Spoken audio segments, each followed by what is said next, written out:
So since we're doing a short notice podcast on the greatest chud ever, Napoleon, literally the greatest chud ever. So I think it's fitting if we start with that beautiful quote about Hegel. What was it? Today morning, I think he was writing a letter to his friend. I have seen the world spirit on horseback. That is, imagine receiving that compliment and receiving that from Hegel himself. I'm not, I don't know what's more incredible about this. The fact that arguably the most important philosopher of the past 300 years says this about you, or the fact that Hegel put a coherent sentence that made sense together. You know what I mean? And that quote goes on to say Yeah. something even greater. It goes on to say, it was an incredible, I'm paraphrasing, it was an incredible scene to see the world spirit on horseback, and this person and the world spirit concentrated in one place that then reaches out and takes mastery over the world. Yeah. So it is kind of as badass as it gets. Definitely, definitely. So, I mean, since we're on the topic, I think it's a good place to start. Is kind of what Hegel was playing at when he said that Napoleon embodies the world spirit. He is the world spirit made flesh. And to do that, we kind of have to like explain a little bit of what Hegel thought. So Hegel essentially has like a philosophy of history in a certain way. He thinks that there's a specific cycle in which history flows forward towards greater emancipation and towards greater freedom. And it gets to this through the dialectic, which is, essentially in extremely rudimentary terms, it's like, there are ups and there are downs, but you need the down so that the next great up is kind of accomplished. So to just to contextualize, so the engine is reason. Yeah. So he says that the reason is the sovereign of the world. Yeah. So the story of reality coming to know itself is reason. Yeah. I tried to basically kind of dive into where this thinking comes from. I think it's kind of important to give this background. Because you're saying if that reason is sovereign, reason is this self-governing, self-advancing force. Yeah. Like, okay, how does this differentiate from, say, like a Nick Land's, outside autonomous force? Yeah. But it's very different in the sense that Hegel's treatment of God or divinity is more philosophical. Yeah. And it's very Neoplatonic. Yeah. Right? But he departs on a few key points. So, what is the story of the world? The story of the world is there is creation. Yeah. And suppose there's a world where there's just rocks and there's just waterfalls and there's nothing that can perceive it. Yeah.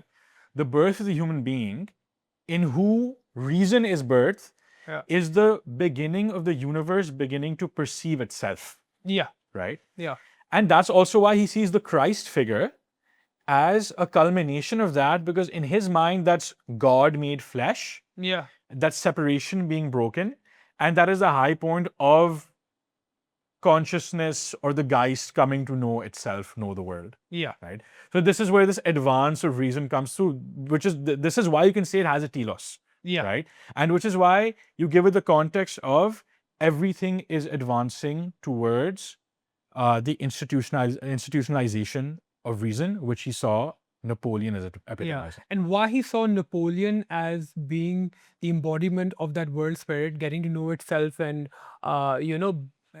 embetter itself through reason, is because Napoleon represented the French Revolution represented the break off from the Ancien regime. Napoleon was the one who was going to universalize the values of the French Revolution. Yeah.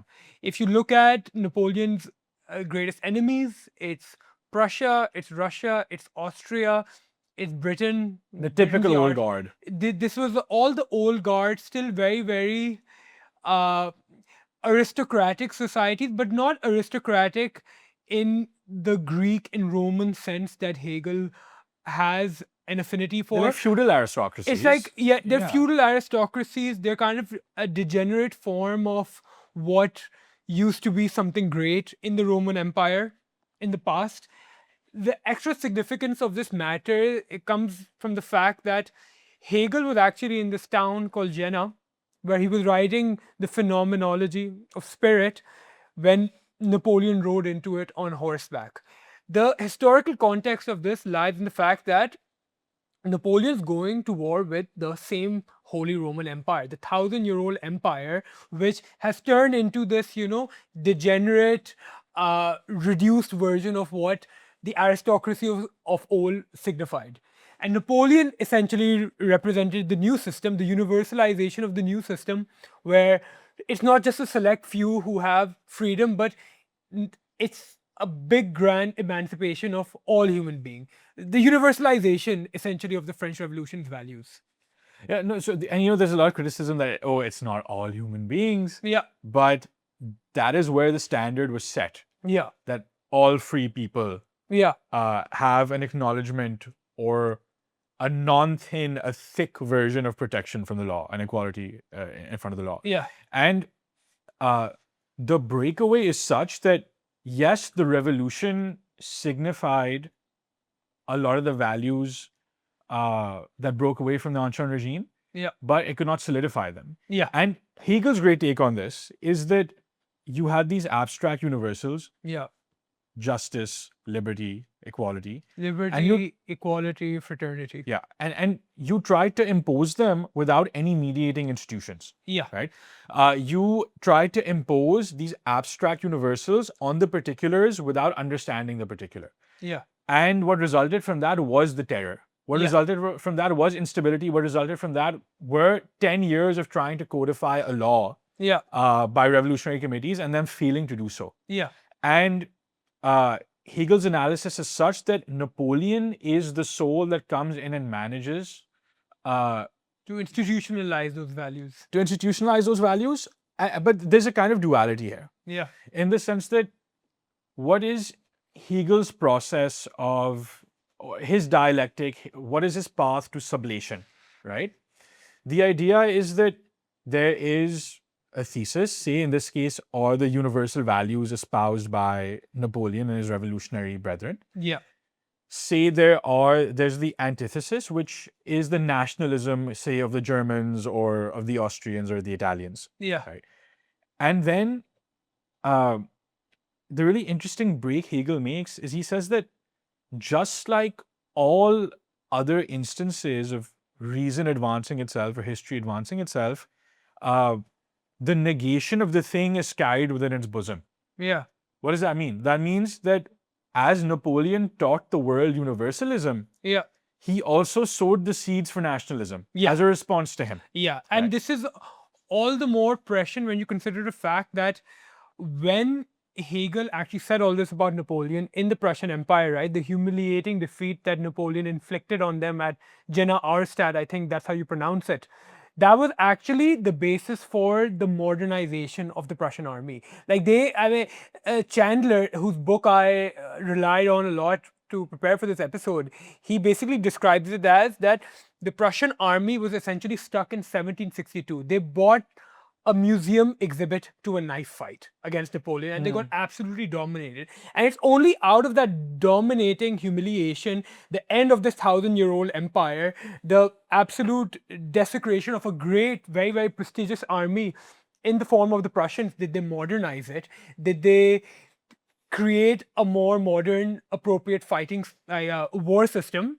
And that was this very army in 1813 that ended up taking down Napoleon in the first place. And this is how, Otto von Bismarck and, Prussia becomes into this great military state. They say this about Prussia, like, Prussia does not have an army has Prussia. Yeah. The root of all of this is in Napoleon. And why is Hegel significant to this? Because it was only in the destruction of the old guard of Prussia did the seeds of the new get planted. So that's a very, very, and it was only in the destruction of Prussia where the seeds for Napoleon's end also planted, because a lot of people have this is British propaganda at its best that the British took down Napoleon, which they did. The Duke of Wellington played a huge role, but equally important with the Prussians. And I'm glad you brought up the military angle because it goes hand in hand with what I was about to say next, which is specifically the nationalism angle. Like, they're kind of the same thing, but think about it this way, right? You're like you're a 19th century or 18th century noble in what is now Germany, and you dominate the out of your people. Yeah. You extract unfair taxes to them. Yeah. No one by birthright has the equality of opportunity. They cannot excel through their talent. Yeah.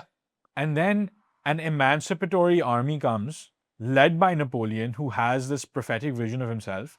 And he says that I'm going to emancipate all of you. And it does not matter that you're German and I'm French. Hell, Yeah. I'm from Corsica and I'm leading these armies. Yeah. Right? I'm from a tiny like Italian island and I'm leading these armies. Yeah. So that doesn't matter, right? Your ethnicity doesn't matter.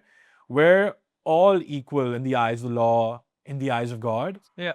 That would be something very compelling. Mhm. Like think about it. Think about like today, right? There may be a lot of people in interior Sindh who are not landowners, but support the feudal system and vote for feudals. Yeah. But if tomorrow you went and told them they were redistributing land and you're going to get 100 acres, they dip It's over. in 2 It's seconds, over. right? So that's what Napoleon is coming and saying to all of these people in one way. Yeah. So as a German or a proto-German, Yeah. a Prussian, how do you counter that?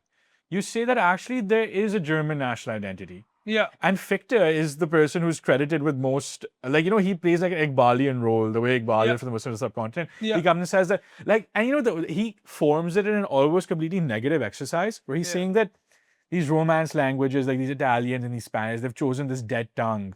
The Germans are an active people. We're united by our tongue. We have a productive and future-oriented approach, and we should all get together.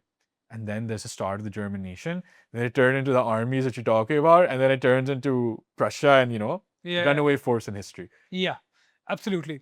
So, even I think, I mean, you mentioned Napoleon being this boy from this tiny Italian island, Corsica. I think this is also one of the more interesting aspects about him. Yeah. I think, we sped all the way ahead to his crowning moment, Yeah. but let's just recontextualize it for a second. So, Napoleon's setting very, very interesting. I mean, Corsica was basically an island. I think it used to be under the Italian dominion, and then France either like purchased or got possession of it again, and now he's French. So he is pretty much a total outsider to the landed aristocratic systems in Paris. He comes as kind of an outsider. And He's minor nobility in Corsica, He's which is how he gets into a school, but he Yeah. gets into like one of the not so great year schools. yeah, essentially. And even over there, like people are bullying him. They're like, Yeah. and he was always insecure about his accent, yeah. right? Because he didn't sound typically French. Yeah, So he's yeah. like this relatively feeble, short kid. Yeah. He's getting made fun of. Yeah. And like, yes, he's nobility, but like, he's like He's like minor nobility in like nobility. butt nowhere, so nobody really cares that much. They kind of clown him for being like this, backward little island folk type of, They kind of think he's a redneck, a kind of a hick. Yeah, they're like, हाँ ये तो कोई देहाती बंदा है, Yeah, कहाँ से आया but वो?" even at that school, right? I think when I was reading it, it said that early on he was kind of pushed around, kind of bullied for Yeah. like being this kind of outsider. But eventually he kind of won everyone over because they're like, this guy is kind of cool. He's fun. He's very, very intelligent. He's very, very, he leads the boys to do like fun. You see missions. there's that myth, or no one can verify this, but there's a story about the snowball fight that he led, and there's a lot heard of that. there's a lot of legends and apocryphal tales made up about Napoleon ex post facto. God knows if they're true. Yeah. But like, it portrays exactly the arc you're talking about, where he Yeah. comes in. A And little he wins scared, a bit everyone kind of timid, over. Yeah. and then like it's like again, even he in his own person needs that bullying arc, and then he comes and like just rises and Yeah. gains And- recognition from the master. Yeah, he does. He ends up like joining like the French army specifically as an artillery gunsman. Yeah. And he's quite good at it. So he's in the French army. He keeps taking like these leave of absences because he's like, do I want to go back to Corsica and bump nowhere, or do I want to stay here? And he like kind of split into it. And then bro, when- he's always like, from what I recall, yeah. he'll take like a 3-month leave. He keeps and taking then- gap years. Yeah, and he'll be gone for a year, and his superiors will be writing to him. Yeah. And at one point, he does get terminated from the Interior Ministry. I think and they have what to I take him what I back. read was like his superiors liked him a lot. Like Yeah. they were actually quite fond of him, so they kept giving him extra leeway. Like go take your extra gap year. But at some point they're like, listen, you need to get your together, young one. I think at one point, because his family was also embroiled in a lot of land disputes and whatnot, Yeah. that I think when his father passes away, when his mother passes away, he has to go back and take care of that as well. Yeah, essentially something along those lines. There's, Yeah. there's a bunch of these Yeah. marred I think moments. the guy who actually really noticed him, if I'm not mistaken, was Robespierre's brother. I'm forgetting his first name. I think it was Augustin Robespierre or something, or César Robespierre. I'm not exactly sure. Brother Robespierre. Brother of Robespierre, part of the French military, notices him. He says that, you know, this guy has a lot of potential, and it kind of goes from there. And then he starts. Okay, that's kind of his early life. What's really really fun is basically as like a junior officer, he ends up taking command of the French military. I mean, it was the army of Italy at the time, which was under French dominion, to go fight Prussia and was it Prussia? It was Austria. It was Austria in this battle. Bro, wasn't he like I think he became a general at 26 or 27, which is crazy. That's just like slightly older than I am. Yeah. But I mean, that's one testament to what was happening within the French military at that moment. Yeah. Because lots of nobility was fleeing, like these emigres and, you know, Yeah. whatnot. So he really got a chance to come up. It was like the ultimate like Ankh expelling machine. Yeah. You have like these 25 to 28, 30-year-old generals everywhere. Yeah. Can you imagine? Like, Yeah. I think that's crazy. I think that was actually the reason why France ended up becoming this absolutely incredible military fighting force, because they went towards this egalitarianism before everyone else. Before, like, the military was this thing which noblemen and like dukes and like, you know, viscounts used to command, you know. But because of this flattening of social hierarchies in France, you had a lot of these new random people come up, and Napoleon was very much one of them. You know, Napoleon was kind of the product of the meritocracy, the meritocratic project that France had already embarked on. And particularly, historians have written a lot about this as well. Yeah. That the levy en masse, which is a mass conscription event in 1793, is a key philosophical moment. Yeah. Because it redefines what an army looked like. Yeah. Whereas before, there's like brigands and you know, mercenaries or professional armies. Yeah. Right. This is the first time that you're recruiting an army of citizens. Yeah. Right. So you're telling people that no, you're not doing this because you're paid or because you have loyalty to this particular noble. Yeah.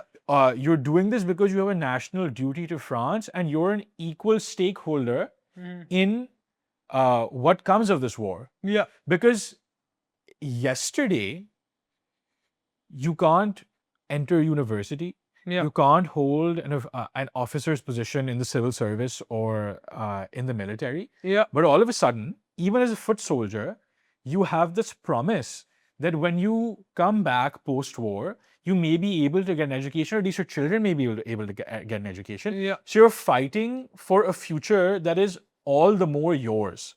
For the first time in history, is yours. Yeah. And it's not just the children of the nobility you're fighting for. So that fodder, that cannon fodder narrative, which holds weight, becomes a lot less compelling when you think that you've now got a clearer route to the top. Yeah. So I mean, all of this social mobility has, you know, social mobility is like the first thing that hits. France is the first country that true like modern social mobility really, really hits because of it. And because of this, like, you know, you have all these young people, all these people who want to go join the army and stuff. I think it's also important to note that Napoleon found the empire that he was ruling and France that he was ruling as carrying the ethos of what used to be the actual Roman Empire, the Roman Republic at a time, you know? So you're describing this scenario where, you know, you have these conscripts, these average people going out and fighting for the empire. Like Rome was kind of similar to this early on as well. And this is why Rome was also such an incredible fighting force where, you know, okay, we conquered these lands. Now you're a Roman citizen. Now you can serve in the army. And now I mean, it wasn't as socially mobile as France, of course.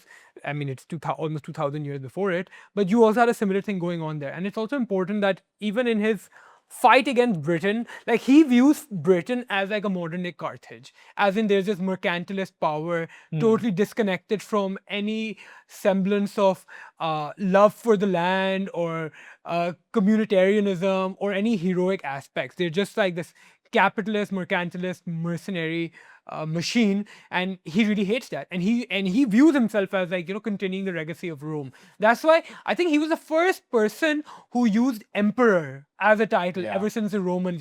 So he really saw himself like this, and French society saw itself a little bit as, like, inheriting the crowns of the Roman Republic, the Roman Empire, in a certain way. So I find this really interesting. I was reading the analysis of exactly this phenomenon by Bergeron, not sure how to pronounce the name. And this is recent, I think this is 1981, where he is essentially saying that he's treating these things as gimmicky. Yeah. Right? He's saying that all of those SPQR themed robes and all that regality that echoed back to Rome, all of that symbolism, that these are all of the things that did not survive Napoleon. Yeah. Right? Rather, it was institutions Yeah. or his law and all the things that embody the universality of revolutionary principles that survived Napoleon. Yeah. And that kind of downplays it. Yeah. Right? I think what you're saying is incredibly important because you're not getting or inspiring that kind of devotion towards a single man and his cause unless you do this imperial, I wouldn't even call it cosplay, but this I mean, you've got to make replay. the legend. Yeah. I mean, was Bergeron, was he a Frenchman? Or was he like British? No idea. I mean, probably sounds a bit French, but yeah.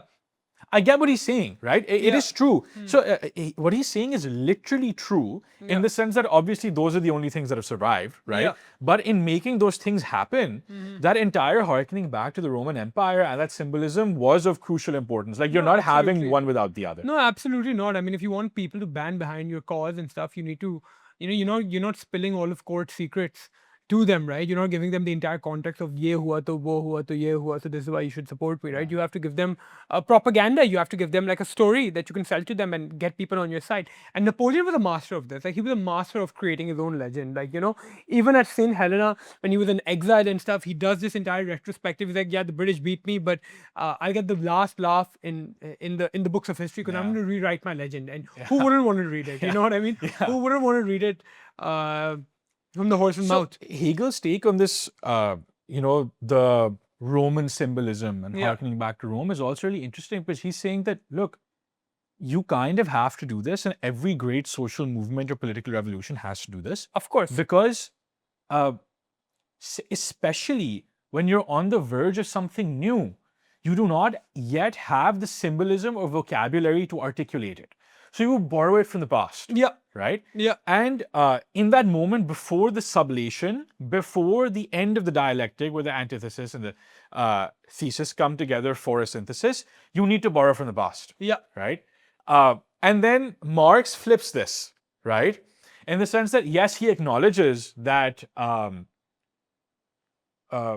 Napoleon himself put on this show and he was the tragedy. Yeah. But Napoleon III was the farce. Yeah. As in, Napoleon III repeats what Napoleon did and tries to cosplay an emperor like Napoleon was. But Napoleon does it in actuality, that therefore he is the true tragedy. Yeah. And Napoleon III is the farce because he tries to cosplay his uncle, but he can never get there. Yeah. Right? But I find that interesting because although ultimately different takes, both Hegel and Marx have this idea of spiraling history. Yeah. Right? For sure. Not linear, not circular, but spiraling, somewhere in the middle. There's some level of repetition there. Yeah, they definitely like a telos to both of their views of history, where they don't necessarily view it as cyclical, as in always to repeating, but they think that it's like a spiraling upwards towards a utopic vision where, for Hegel, it's more metaphysical, where, the world spirit realizes itself and it becomes conscious of itself. And with Marx, it's this dialectic materialism where it's like, we reach this communist socialist utopia. In regards to Hegel even, right? So I think in regards to the world spirit, there's a bit more of contextualization to the world Yeah, spirit, please. where he saw that men could embody like one of four archetypes. I feel like we've had so many reels of this where it's like, Nietzsche thought there were three stages of this. Iqbal thought there were four stages of this, But Hegel actually thought there were four types of human beings, okay?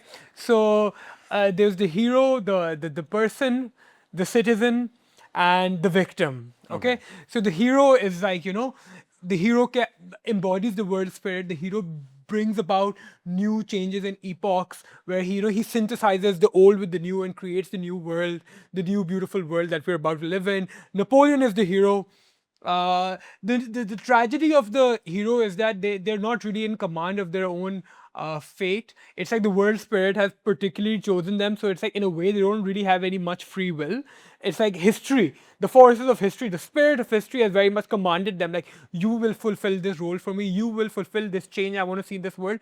You will purge the world of this terror that is, aristocratic feudalism, or in the case of the French Revolution, you will be this destructive terror force that's going to purge the world of the ancien regime.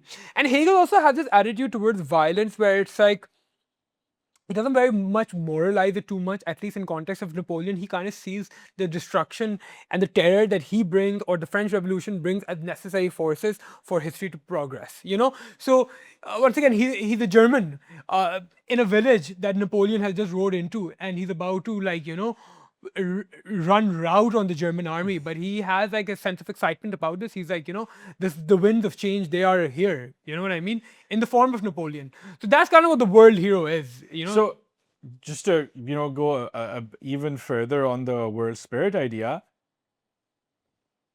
simply put, is the idea that there's a historical thrust in every era. Yeah.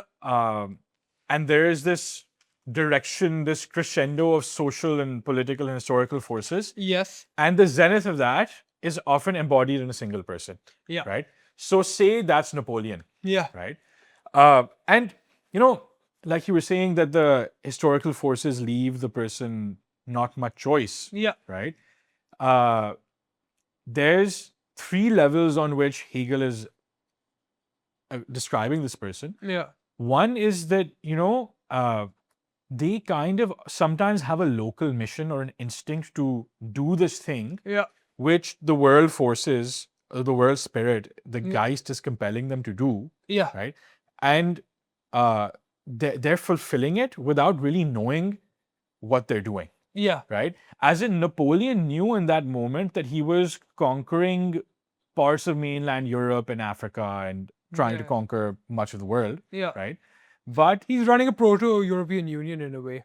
You could say that. I mean, you could say the seeds of the European Union in a lot of ways were planted by Napoleon in terms of this universalist, pan-European. Even at a point, I think when he was going to war with Russia, even, I think he had a 600,000 man army that marched to Russia, and I think more than half of it were Germans, Poles, etc., etc. So it was like this pan-European NATO type army in a way. So what I was trying to get at was,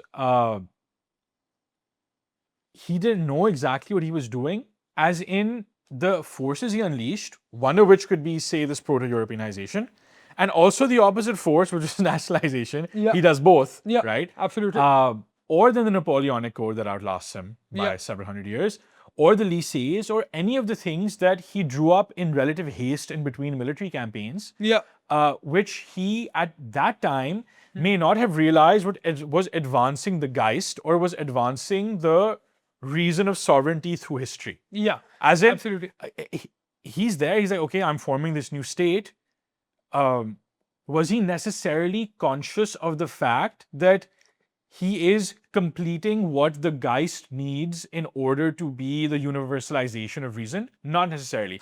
I would argue that he kind of knew it because he saw himself as this world historic figure who he saw it as his destiny to change the world. That's Hegel's take on that's Hegel's take on the general idea framework, right? Yeah. But I agree. I think someone like Napoleon had some inkling of what this would be. I mean, the fact that he's writing this, like he's constantly propagandizing his entire thing, working with Roman symbolisms, calling himself emperor, like he was well aware of the historical I think so. significance of everything he was doing. Even if historians at that time did not realize what this man has just done, if we get it, he did too. No, He absolutely. knew. He knew. Yeah, no, absolutely. And even in terms of like, I mean, revolutionizing the world, I mean, universalism, nationalism, these are intangible ideals, these are ideas at the end of the day. But even in terms of military strategy, in terms of warfare, he revolutionized warfare, like the core system,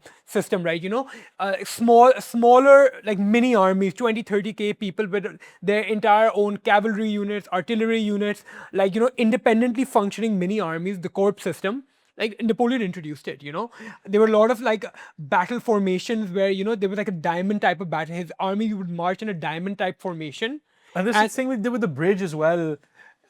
yeah, that's part Yeah, of it. yeah. But basically, the diamond type battalion force is like, all of his boys are like within, all of his corps are like, within 15, 16 kilometers of each other, fighting small individual battles. And whenever they notice that, okay, something is about to become very, very decisive, they all converge within like 12 hours onto that one thing, right? So that's how he used his smaller force to take down much bigger forces. He used to take two armies on at the same time, precisely because he had autonomous fighting units. Interesting. So it's like, if I'm like in an army of 30,000 people against 100,000 people, right? Of course, I don't have. I'm at a disadvantage. My job then is to hold off for like 2 days, maybe 3 days, just stalemate the fight as much as I can in a defensible position until his other corps arrive, and they could arrive from a geographically strategic area. Like this is exactly what he did in the Battle of Austerlitz, which was him at his most creative best.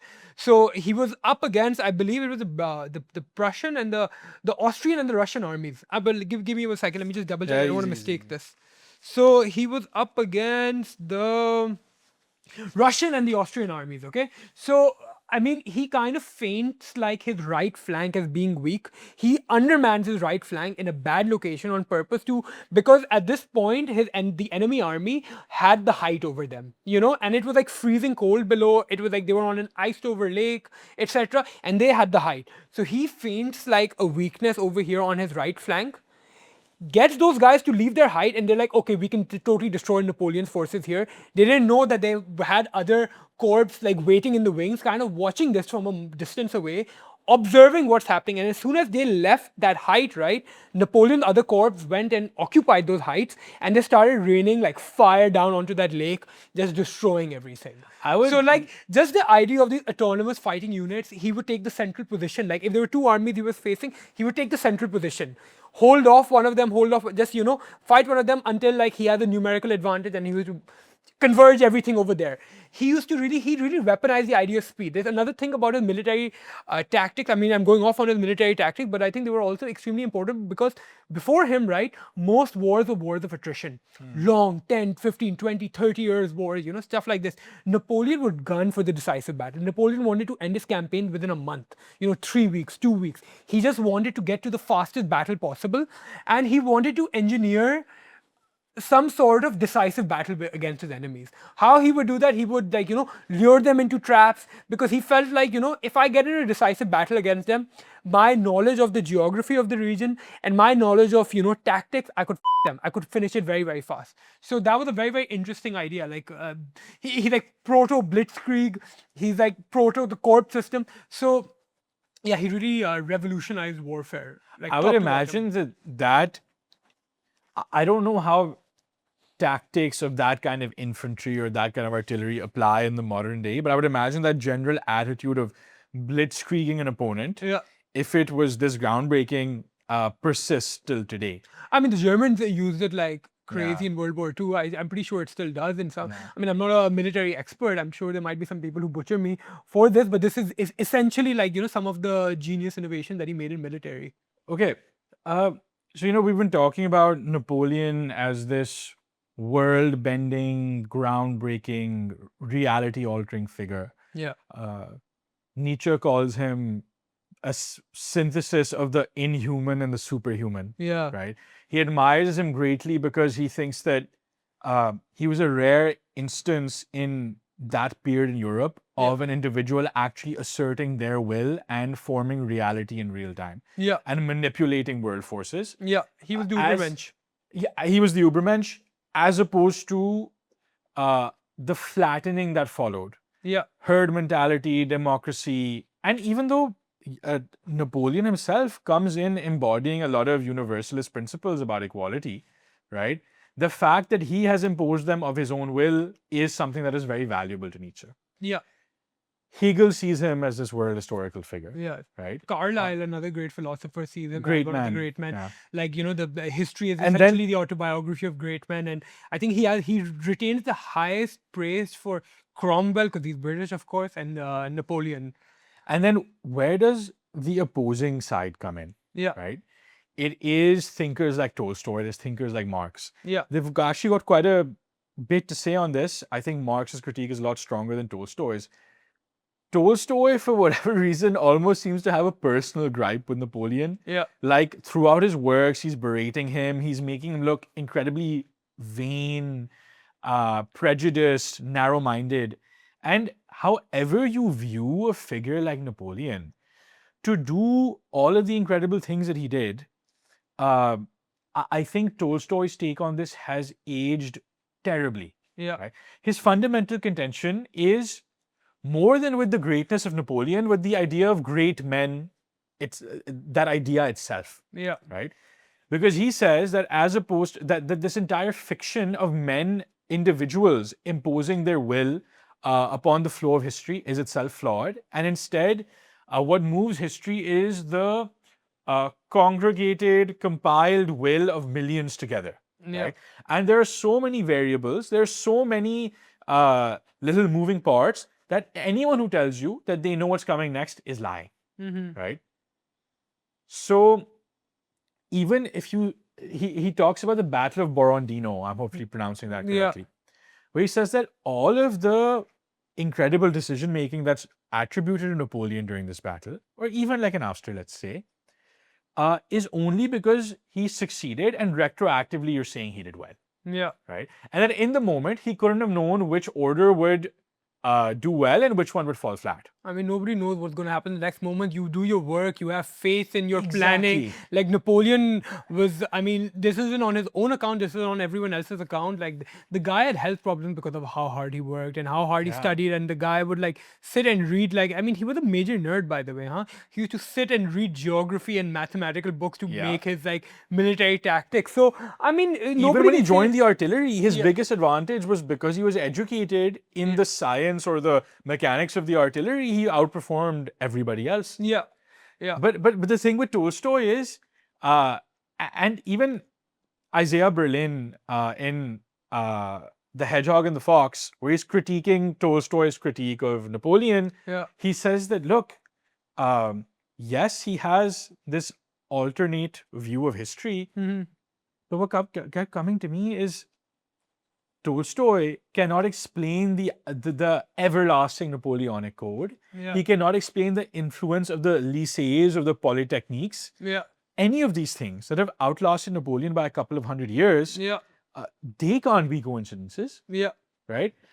So it really, I feel like at some point, and the critics of the time acknowledge this as well. Yeah, I mean Tolstoy was Russian, right? Yeah. I mean, it's no surprise Russians they liked Marx and this type of stuff. Like they kind of have like this view of flattening out elitism and great men kind of embedded in their recent history. The irony of unfortunately. that is Tolstoy, in an artistic sense, is also a great man. Yeah, You yeah. know, So I I don't really understand it. So I entirely. find that reading to be interesting. Yeah, But ultimately, yeah, he wasn't trying to give any great man props, Russian, French, or otherwise. yeah, And the critique is actually quite funny. So a lot of great men yeah, of the time also said that if it weren't for the profound literary artistic gift that Tolstoy had to invoke passions within his readers, no one would take his accounts of history seriously, because there are points where there's this Kuruzetov, some figure in Russian history, where it's manifestly clear that he was not a positive figure in their history, and he turns them into like this positive folk legend. So people allege that he's really taking his liberty with historical accounts, yeah, right? yeah. Just in order to kind of prove his I point. mean, the Russians have tended to do this. They did it with Marxist ideas, and look what we got with them. They did it with, I mean, Trotsky. This is I don't want to get off on the tangent, but the Trotsky Stalin, by the way, that stuff is very, very interesting. Okay, but sorry. Back to Tolstoy. I just wanted to rush a Yeah. tangent because I've been really Yeah. reading in on Russian history recently. But Marx's critique, I think, is a lot more compelling. Yeah. Although, ultimately, we don't go for that materialism around here. It is a good critique. It's a strong critique, where he's taking that typical Marxist approach, where he says that, yes, Hegel would say, so to add additional context, Hegel's view on Napoleon evolves, Yeah. right? And it stabilizes as the dust around Napoleon's legacy settles. In 1806 in Jena, when he sees him, he's a world spirit on horseback. Yeah. Right? He's the man bringing the world under his mastery. In 1820, he gives a series of lectures in which he has a bit of a more toned down take. Yeah. Napoleon was still essential to the advance of reason as an autonomous force through history. Yeah. But what ultimately he holds in high esteem is the post-Napoleonic form of government, which comes as a synthesis of Napoleon's actions. Yeah. Right? So Napoleon himself advanced a bunch of the revolution's ideals, but when he gets deposed, he thinks that what comes after the lasting institutions are what actually need to be seen as the externalization of reason into history in the form of a state. Okay. Right? And for him, that is the culmination of reason, or the externalization of reason in history. And for him, think about it this way, right? He would have said that Christianity negated the Holy Roman Empire, but carried a lot of what it negated into its universalism. Yeah. And after the Enlightenment, in fact, he particularly says that after the Protestant Reformation, you award the human psyche, the individual, you put them on a certain pedestal, you give them this interpretive power. The Enlightenment awards everyone with some faculty for reason. Yeah. And the externalization of this ethic was carried out by Napoleon in the form of creating institutions. Yeah. That flourished most in the post-Napoleonic age. Yeah. Right? So Napoleon was, again, just one step in the process. And the same way you said that he's not very... So, and this is one of the things about the great men, right? The great men, yes, are forces embedded within history, but they're also expended by history. Yeah. Caesar, same thing. Same thing. Napoleon, same thing. Example after example. He says this, and this is further proof of the fact that he thinks that these great men do not know the forces which they're often playing with. Right? Yeah. They don't necessarily know how they're going to end. Yeah. The alternative reading, which I actually kind of hold, and which I think we kind of come to, is that they kind of know. Yeah. And sometimes that for them is a cost of greatness. Most of them kind of do know, like Caesar, with all the stuff he was getting up to and all the symbolic stuff that he was playing with. Caesar kind of knew. Alexander the Great definitely knew. Even if you read into some of his stuff as well. There's this theory that Aristotle actually had Alexander the Great assassinated and poisoned because he had trained Alexander the Great in all of his ways, which was just totally ideal society. And Alexander the Great was kind of breaking with all that stuff when he was getting into Persia and kind of leaning into this god king thing and stuff. Leaning into the Eastern folk legend and stuff. Aristotle was a profound Greek supremacist. He hated Persian culture, hated all this stuff. And Alexander the Great was kind of trying to synthesize with them. So he wasn't going to continue Aristotle's political project. So there's this alternate history that, Aristotle and his network of boys are the ones who had Alexander the Great poisoned. Aristotle and his gundas got rid of Alexander. Literally, there's a look into this theory. So I would say Alexander the Great, the only world historical figure who wasn't expended by the forces of history. It was literally his haters brought him down through poisoning. But that would be included in that. Yeah, that would be included in that. Achha. Yeah, because the idea is that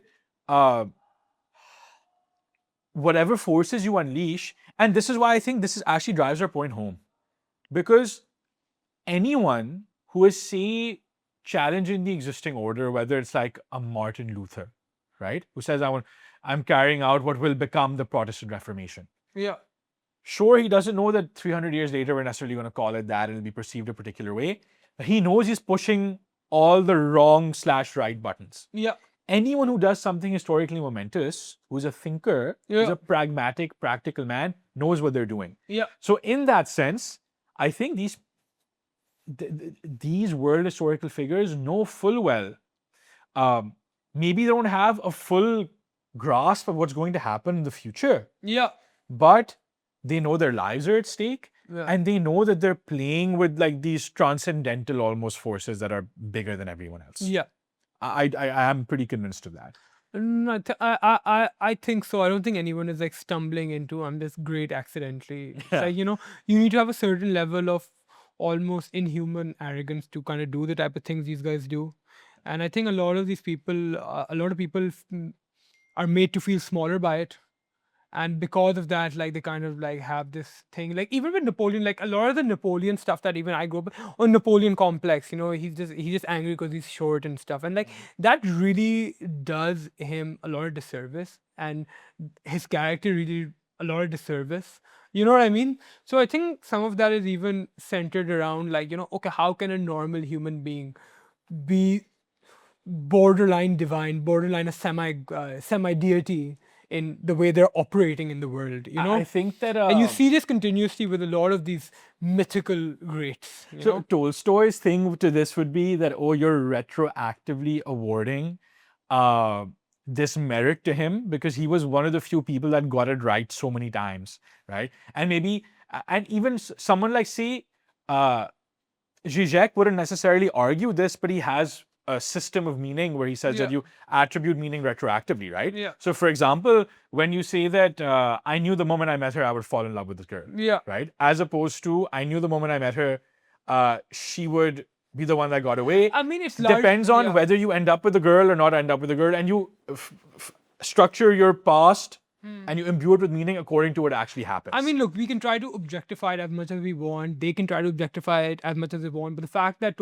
Napoleon still lives rent-free in Tolstoy's head and he needs to go through all of this stuff, no, he wasn't great. It's kind of vindication of the fact that the guy actually mattered and he changed some stuff. Like, let's leave like the secular analysis that, the Napoleonic Code or the innovations in military warfare, the birth of the nation state. Let's leave all of that aside and let's just address the psychological condition that play where it's like, if he doesn't matter that much, if he was just a buffoon or whatever you want to characterize him as, I don't want to mischaracterize Tolstoy, the fact that you're still kind of talking about him, obviously he matters. But there's that factor, and there's also the factor that I don't think that argument even holds, the one they're making.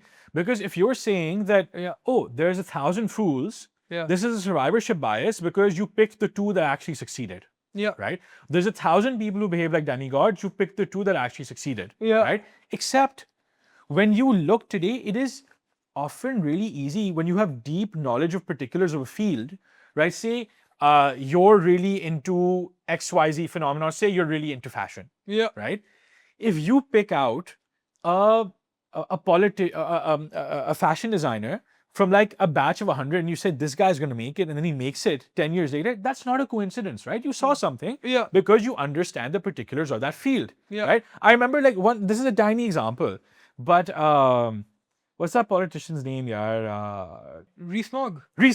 So Jacob Rees-Mogg is someone that for many, many years when I was way younger, I used to watch him and I was like, man, this guy's gonna be something, right?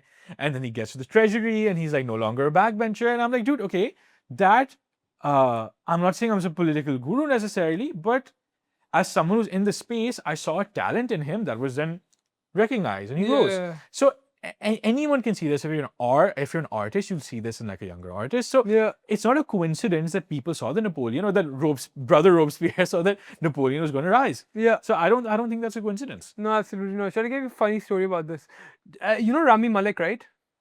Yeah. Rami Malek, I mean, his first big break, I think, was Mr. Robot. Have you seen the show? I've heard of it. I've heard great fun things. show. It's like, cyber apocalyptic, really fun show. So I loved Mr. Robot back in the day. And I once saw him at like this restaurant, lounge type place in London back when he was not necessarily that famous. He just had this Mr. Robot on the belt. I went up to him. I'm like, bro, I love you. I love your TV show. When's the new season coming out? He's like, blah, blah, blah. I'm like, give me some spoilers. He's like, I can't give you spoilers, but it'll be great. Blah, blah, blah. And I always really liked him. And I think my personal experience with him made me be like, man, this guy's going to be great. And then like 2 years later, he wins the Oscars for playing Freddie Mercury. And I'm like, that's my boy.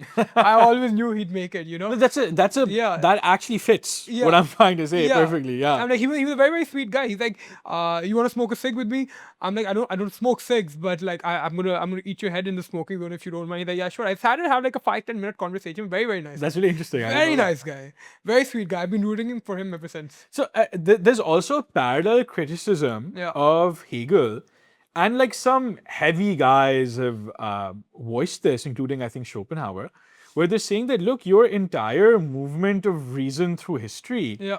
is, and your reason as the sovereign Yeah. is a circular process, because you're on the one hand, you're saying that it can only be explained retroactively. Yeah. You're saying philosophy could not have predicted Napoleon, but it can explain retroactively what Napoleon is, Yeah. right? So he's saying that because it can absorb anything, any route it takes, you could justify it and you could say that this is the sovereignty of reason advancing through history, Yeah. right? Yeah. Uh, I love especially Nietzsche's thing with Napoleon. He saw him as the Ubermensch. Napoleon also, I mean, Nietzsche also had like a very, very thorough disdain for philosophers and like thinkers, because he thought like, you guys, he essentially saw them as a bunch of nerds. And he's like, you guys sit and you theorize and you make these grand, beautiful critiques and stuff, but you don't actually exist in the real world and you don't actually do anything. And the Ubermensch is a man of action. So you guys. Honestly, like if I have to take a philosophical takedown of Tolstoy, I don't know if their times overlap, but I would literally like cite that entire first part of Beyond Good and Evil, where he's just taking down philosophers. He's just shitting on Plato. He's shitting on Socrates. He's shitting on every philosopher ever. Like, you guys don't know jack shit. You guys just a bunch of nerds. It's time for the man of action. Napoleon's a man of action. That's essentially what his critique comes down to. I find it interesting because it's almost like I think there's some part of Nietzsche which looked at Napoleon and said that this is what I would have liked to do, and that's why I think it's good, which doesn't necessarily make it wrong. Yeah. No, but that's exactly the type of angle Nietzsche even comes at it from. He's like, I'm a sickly incel. That's kind of the situation of my life, but I'm not going to let my physical sickness make me have an emotional, internal, psychological sickness. I'm gonna fight it. This is actually the truth. That is actually very profound. Yeah. This is actually Nietzsche's Yeah. entire thing. He's like, I know I'm a fucking incel. I know I'm a fucking broke loser. I know it, but I'm not gonna project that onto everyone. The fact of the matter is that these people are great, and I idolize them, and I think they're actually the Ubermensch because they're exactly kind of the people that I am not. And if I had a bad conscience, I would hate them. But my entire project is based upon growing beyond bad conscience, loving your fate. This is my fate. It is what it is, and I idolize people like this. And that's why I mean, a lot of people have this thing, Nietzsche is an incel philosopher. Nietzsche is like, he's toxic, he's this, he's that. He was a broke loser, he died of syphilis. He lost his mind because of syphilis. Probably. He kind of knows it. He kind of embraces it. He's like, yeah, I f***ing know. So take my word for it. You do not want to be psychologically sick.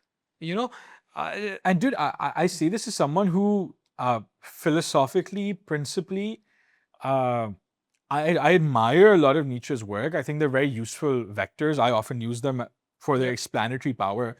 But I ultimately do not subscribe to his worldview. But it would be incredibly disingenuous of me to not acknowledge the strength that it has. Oh, yeah. Or the influence that it's had. I mean, right? at least in terms of psychological mechanism of how people try to cope and stuff. Like, I don't think I think he's actually the greatest one of the greatest psychologists ever.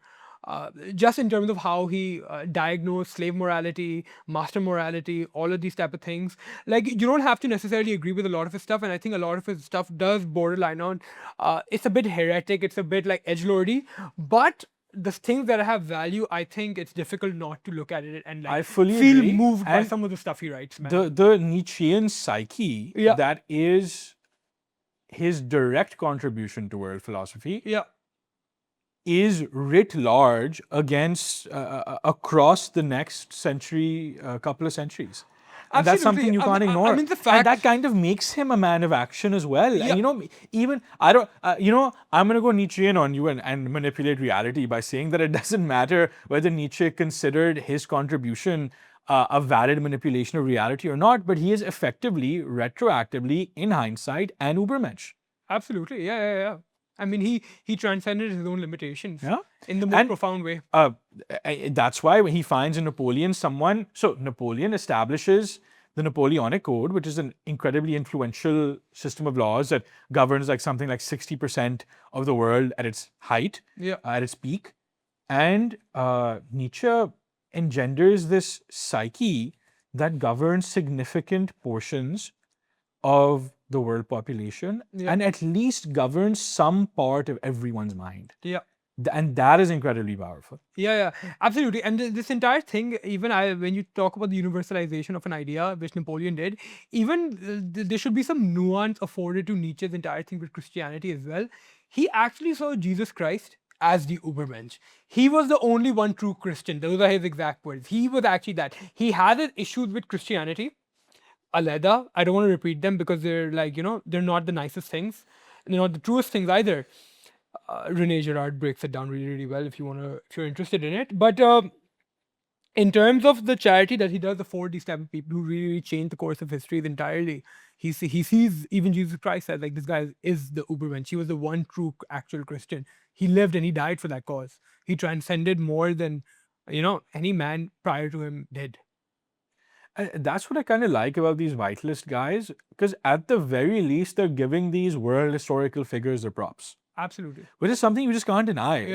Are you seriously going to deny the influence of like the Caesars or the great prophets or any of these people? It's like...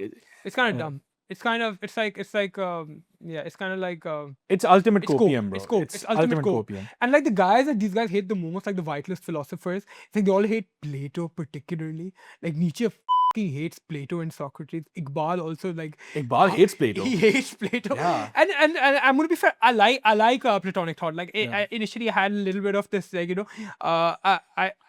before I got into it myself, I was like, this is.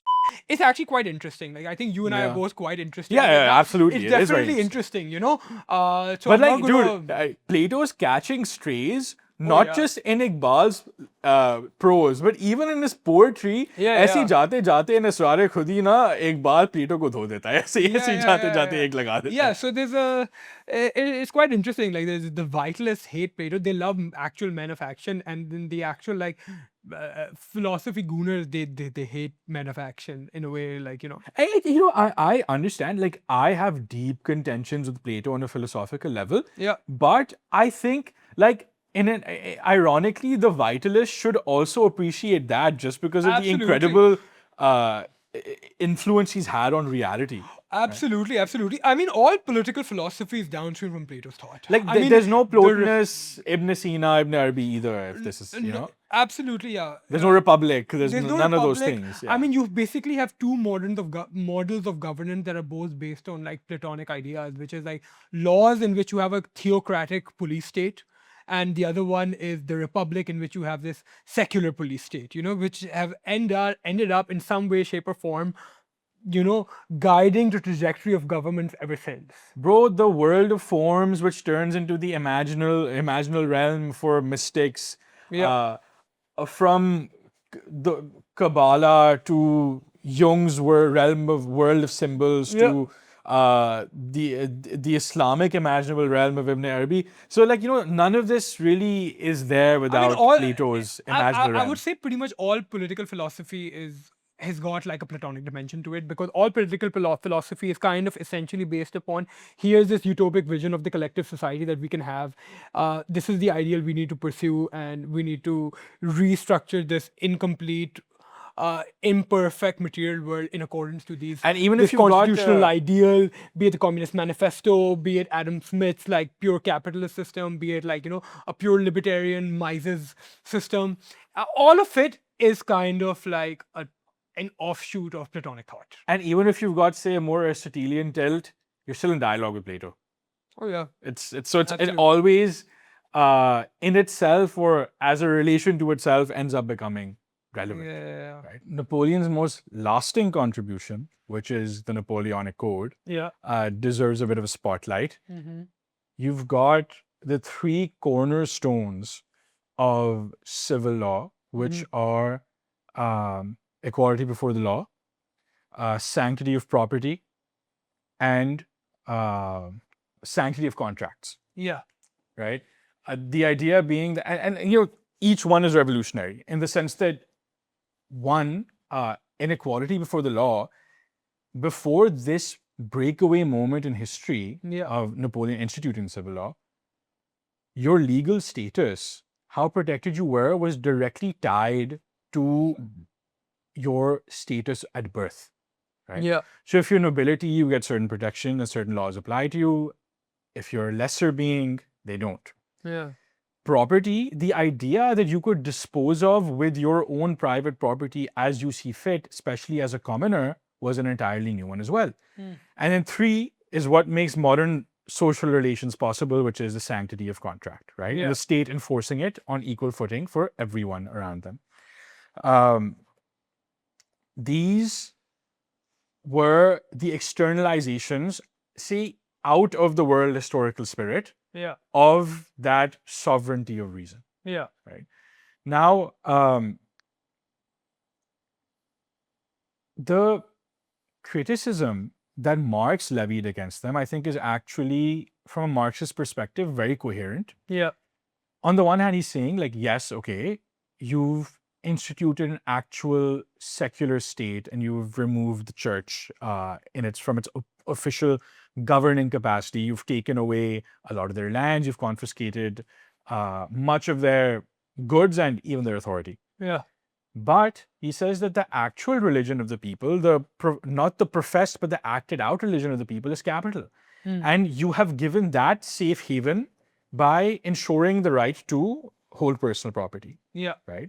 He says that yes, theoretically, you've instituted equality of law, but that supposed equality of law, yes, it gives you a route for talent to rise, but the reality of labor relations still exists, which is why the worker is still disadvantaged and the capitalist still holds certain power. Yeah. Right? Now, do I agree with all of these things in principle?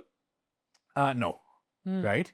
But at a time when the world was invariably or inarguably much more unequal and unfair than it is right now, you can see that this critique was actually quite powerful. Yeah. So the Marxist critique, as opposed to Tolstoy's like soy boying around, is something I take a lot more seriously. Yeah. Right? And the ultimate and most powerful angle of this critique is when he says that Hegel's narrative, that this is the culmination of reason in history. This is reality knowing itself through reason. And this is the end of philosophical history. As in after this, so Hegel's end of philosophical history would mean not in a Fukuyama-ish sense that there's no work left to be done and that liberal democracy is perfect. It would mean that the professed values, I'm kind of put this a bit crudely, but the professed values of equality of human beings and these base assumptions are correct. And the groundwork for how these are to be exercised is what's left to be determined throughout the rest of human history. Yeah. Right? But that philosophical height of this natural law adjacent framework is the height of human experience, Hegel would argue. So Marx says that this entire idea, that this is the natural culmination of reason in human history, is exactly what all orthodoxy and all propaganda does. It tells you that this is the natural way of things. That's the kind of the criticism against capitalism as well, right? Like that people try to tell you that this is the natural state of things where people are freely exchanging, where there are no, say, rent controls and there's no, say, prohibition on interest. So it uses the same logic here. And I think that is the metaphysically most profound critique of the Hegelian approach to Napoleon's. Okay. I didn't read much of Marx for this episode. In particular, I don't read much Marx at all. I don't think even Marxists don't read Marx really. But that's a very, very interesting take. And I think there's some truth to it in the sense that, whenever any set of assumptions becomes like the default, like orthodoxy of something, it's kind of like, yeah, I kind of get where he's coming from. It's an interesting idea. In terms of like the capitalism versus universalization of human rights and all this stuff, right? I think it's worth mentioning, just kind of why Napoleon hated the Brits so much. You know, so he sees Britain, like I was mentioning before, Britain is this like maritime power, neo Carthage type state which uses its mercantilist and trade power and its navy to enforce that trade power to subjugate kind of the rest of the world. They're a highly unequal society, still functioning with lords and extremely vertical hierarchies and stuff. And Napoleon kind of hates them, pretty much because like he sees them kind of in a similar way to how a lot of people, including the Germans, see the British later, and kind of the Russians also see Britain later, where it's like there's this meddling forces in the heartland who kind of like uh, taking advantage of us, who colonizing or like subjugating us through financial power. So Napoleon really thought that he was on the side of good when he was trying to take down the Brits. But if there's one thing that contemporary history has taught us, is that the British always win, either as Britain Yeah. or as America, because they're kind of the same thing, Anglo-American. Like the American project essentially took the British values and they took some of the French universal human rights, all that stuff as well. But the core assumption of the American empire is the capitalist system, which was directly inherited by the British. So yeah, it is one lesson from history. It's like the maritime island powers always win, and Britain kind of everyone. Like the French, like Napoleon's gripes with Britain, and like the stage of the battles that they had together are pretty much the same as what happens like 150 years later in World War I and World War II. It's like the context. I mean, if we take out like the Holocaust stuff and all of that stuff out for a second, the political ideals are pretty much the same. Where it's like Germany also had kind of this pan-European vision of like state place for the German people. They were kind of emotional. They embodied this like heroic principle that societies should be run according to this heroic standard. While the Brits and the Americans were like, no, not really. Let's be a bit more pragmatic. It's about money, and they won, and they keep winning. So yeah, I think a lot Imagine of the world we'd live in if Napoleon had one. if the Napoleon, I don't know, we'd probably be having this podcast in French. Yeah, dude. For starts, we would be having this actually. podcast in French. Um, I don't know. I mean, honestly, yeah, the British have done some bad things, but it's not like land powers have not done bad things. Would I have rather lived in Russia's socialist utopia, or would I have rather lived in neoliberal hell? And I keep saying this: I would pick neoliberal hell over socialist hell every day. At least you of have the week. Doritos and Reels. Yeah, absolutely. At least I have Doritos and Reels, and I can And chili buy Willy. this great camera and spout my bull to, a Yeah. couple of thousand people on a daily basis, essentially. Yeah. So yeah, no, 100%. And this is kind of the big thing with capitalism and liberalism, and it's like, yeah, it's kind of bad, but like it kind of works as well. That's what kind of makes it so difficult to argue against. It's like, Depressive Hedonia Zindabad. I mean, not even just depressive hedonia. Okay, depressive head. Like, okay, listen. If you like, I just want to. This is on an entirely different note. But if you're one of these people who are like, the porn addiction problem has gone too far. I'm sorry, you're f***ing soft.